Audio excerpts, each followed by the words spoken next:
অৰুণোদয় 3.0 জৰিয়তে মহিলাসকলে কিন্তু একেলগে 9,000 টকা অহা 10 মাৰ্চৰ দিনাখন প্ৰদান কৰিব আৰু এই বিষয়ে অসমৰ মুখ্যমন্ত্ৰী ডক্টৰ হেমন্ত বিশ্ব শৰ্মা ছাৰে ঘোষণা কৰিছে, যিটো নেকি আপোনালোক সকলোৱে জানিব পাৰিছে।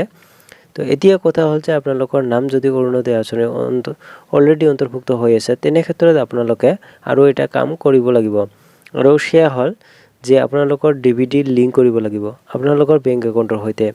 আৰু এই বিষয়ে কিন্তু অসমৰ মুখ্যমন্ত্ৰী ডক্টৰ হেমন্ত বিশ্ব শৰ্মা ছাৰে নিজে ঘোষণা কৰিছে। আপোনালোক হয়তো ভিডিঅ' সন্মুখত দেখা পাইছে বা ডক্টৰ হেমন্ত বিশ্ব শৰ্মা ছাৰৰ লাইভত দেখা পাইছে।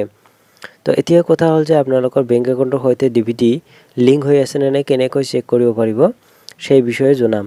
তো তাৰ আগতে যিটো নটিফিকেশ্যন যিটো আহিছে সেইটো আপোনালোকে চাই লওক প্ৰথমতে। তো এতিয়া নটিফিকেশ্যনটো হ'ল অধিক বিস্তৃতি অধিক শক্তিশালী সমৰ্থন সৰ্বমুঠ 39,70,892টা হিতাধিকাৰী আৰু পুৰণি হিতাধিকাৰী 37,39,044 জন।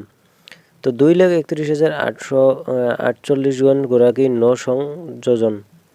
তো নতুন সংযোগ হৈছে 2,31,848 জন আৰু 3,685 কোটি টকাৰ মুঠ বাজেট আবণ্টন। তো আপোনাক DBT লিংক কৰিবৰ কাৰণে মাই আধাৰ ৱেবছাইটত আহিব লাগিব বা এপ্লিকেশ্যনটো ডাউনলোড কৰিব লাগিব। ডাউনলোড কৰাৰ পিছত আপোনালোকে স্ক্ৰল ডাউন কৰি নিচত যাব। তাৰপিছত ইয়াত লিখা আছে বেংক চেণ্ডিং ষ্টেটাছ, ইয়াত আপুনি ক্লিক কৰিব। ক্লিক কৰাৰ পিছত আপোনালোকে ইণ্টাৰ আধাৰ নম্বৰটো আপোনালোকে ফিল কৰিব লাগিব, যিজন আপোনালোকে চেক কৰিব চাই আছে। চেণ্ড OTPত ক্লিক কৰিব। আপোনাৰ মোবাইলত ৰেজিষ্টাৰ মোবাইল নম্বৰত এটা OTP আহিব, এই OTPটো আপোনালোকক ইয়াত ফিল কৰিব লাগিব। ফিল কৰাৰ পিছত আপোনাৰ লগইন যিটো অপশ্যন আছে এই অপশ্যনত ক্লিক কৰিব। ক্লিক কৰাৰ লগে লগে আপোনালোকে এইটো পপআপ আহিব, কাটি দিব লাগিব। কাটি দিয়াৰ পিছত এনেকুৱাকৈ অ'পেন হ'ব। আপোনালোকৰ বেংক চেণ্ডিং ষ্টেটাছত যাব লাগিব। ক্লিক কৰাৰ লগে লগে আপোনালোকে চাব পাৰিছে। তো এনেকুৱাকৈ আহিব, আপোনালোকে স্ক্ৰীনশ্বট মাৰি ৰাখিব পাৰে।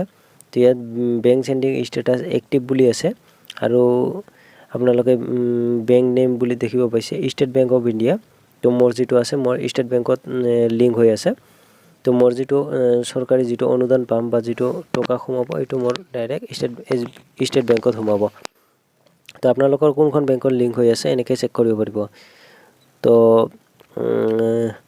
আৰু যদি আপোনালোকৰ DBT লিংক নাই কেনেকৈ লিংক কৰিব পাৰিব এইটো ভিডিঅ' মোৰ ডিছক্ৰিপশ্যনত মই লিংক দি থ'ম, তাত গৈ আপোনালোকে চেক কৰিব পাৰিব বা DBT লিংক কৰিব পাৰিব অনলাইনত।